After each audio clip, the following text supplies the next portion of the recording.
Hi పిల్లలు, ఎలా ఉన్నారు? అందరూ బాగున్నారా? ఈ రోజు మీకో మంచి కథ చెప్తాను, వింటారా? అయితే శ్రద్ధగా వినండి. ఈ కథ పేరు సింహం మరియు కాకి.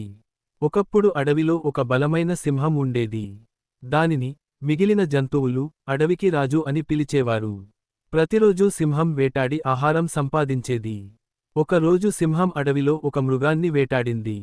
ఆ మృగం చాలా పెద్దది. సింహం తన కడుపు నిండా తినింది.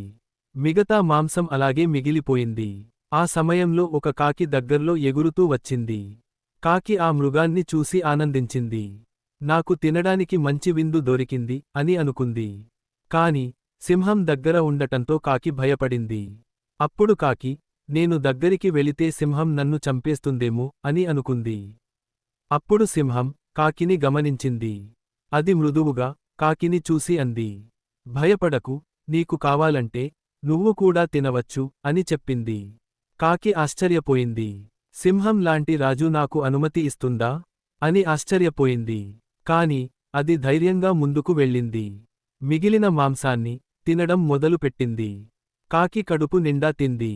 ఆ రోజు నుండి కాకి సింహం వెనకాల తిరుగుతూ ఉండేది.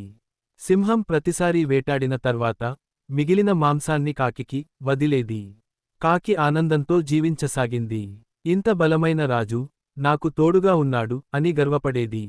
అది ఎప్పుడూ సింహానికి నమ్మకంగా ఉండేది. సింహం కూడా కాకిని తన స్నేహితుడిగా భావించింది.